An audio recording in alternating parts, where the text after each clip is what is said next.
وَمَا لَنَا أَلَّا نَتَوَكَّلَ عَلَى اللَّهِ وَقَدْ هَدَانَا سُبُلَنَا وَلَنَصْبِرَنَّ عَلَى مَا آذَيْتُمُونَا وَعَلَى اللَّهِ فَلْيَتَوَكَّلِ الْمُتَوَكِّلُونَ. Namun yang demikian ini, Allah Ta'ala a'lam, para ulama atau mayoritas ulama ini menamakan yang demikian ini adalah ta'wilun ba'id. Jadi memang kalau di dalam studi usul fikih itu ada yang namanya ta'wilun ba'id. Ta'wil itu penafsiran, singkatnya loh ya, penafsiran terhadap suatu hadis yang zahirnya demikian, kemudian dimaknai dengan makna yang tidak sebagaimana zahirnya, tetapi makna tersebut jauh gitu loh, jauh dari kemungkinan. Ini kan yang zahirnya Rasulullah kalau safar jamak sudah gitu loh. Rasulullah kalau safar jamak, tapi Imam Abu Hanifah enggak gitu loh. Safar saja tidak cukup untuk membolehkan seseorang menjamak, tetapi safarnya itu harus dalam rangka safar haji, dan itu khusus di hari Arafah saja. Jadi pengkhususannya Imam Abu Hanifah kan jauh ini, sementara dalil-dalil ini umum menunjukkan. Nah, yang demikian ini adalah dinamika para ulama fikih dalam berbeda pendapat. Yang seperti ini memang ada wajah,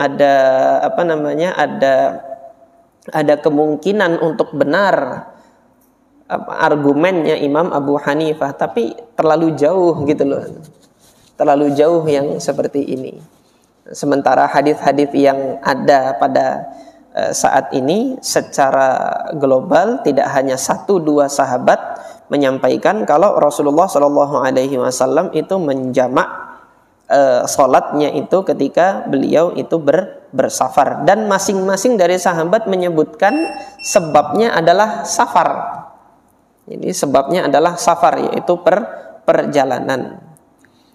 Nah, jadi penggalan hadis ini, jadi kata-kata fis safar ini menunjukkan bahwasanya sebab dibolehkannya seseorang untuk menjamak sholat adalah safar atau dalam perjalanan. Nah, nanti para ulama berbeda pendapat tentang kadar safar yang seseorang itu dibolehkan untuk melakukan jamak di dalam sholatnya. Singkatnya ada 2 pandangan. Pandangan pertama yang mengukur kadar safar itu dengan jarak. Pandangan kedua mengukur safar itu dengan uruf masyarakat. Uruf masyarakat itu tradisi masyarakat setempat. Orang Samarinda kalau ke Tenggarong itu safar atau ziarah? Baru ziarah aja. Maka karena orang Samarinda ketika ke Tenggarong hari itu juga bisa balik gitu loh. Ketika itu terjadi maka itu belum safar dan belum jadi sebab seseorang itu boleh menjamak sholatnya. Karena uruf masyarakat kita demikian, ke Tenggarong itu hanya kunjungan saja. Dia hanya kunjungan saja.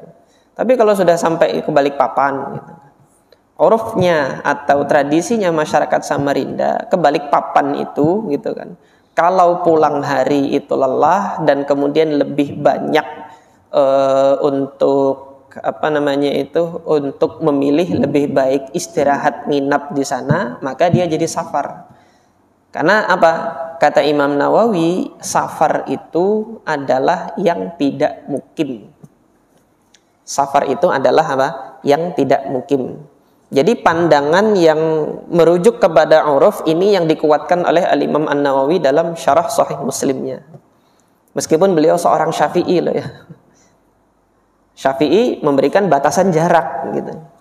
Tetapi beliau melakukan telaah lagi terhadap safar. Safar itu nanti kembali kepada uruf.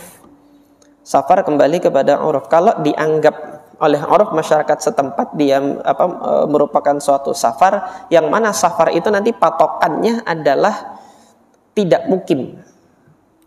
Ya, tidak mukim. Seorang yang tidak mukim itu yang bagaimana? Yang dia tidak aman terhadap harta benda yang dia bawa, itu loh. Ini diantara patokannya untuk menetapkan ini safar atau tidak safar. Kemudian kelanjutannya, baina salati zuhri wal asri, antara salat zuhur dan salat asar. Hal ini menunjukkan bahwasanya zuhur itu pasangan jamaknya adalah salat asar. Artinya tidak diperkenankan menjamak salat zuhur dengan salat subuh. Adalah khilaf fihi, enggak ada khilaf di kalangan para ulama, dinukilkan ijma'nya oleh al-Imam Ibnu Daqiq al-Id ini. Tidak ada khilaf di tengah-tengah para ulama bahwasanya tidak boleh menjamak salat subuh dengan salat zuhur. Diakhirkan salat subuhnya nanti sampai masuk waktu zuhur baru salat subuh gitu. Itu subhur namanya. Subuh zuhur. Subuh di waktu zuhur, enggak. Dan itu tidak ada ajarannya. Demikian pula salat asar dijamak sama maghrib, enggak, gitu loh.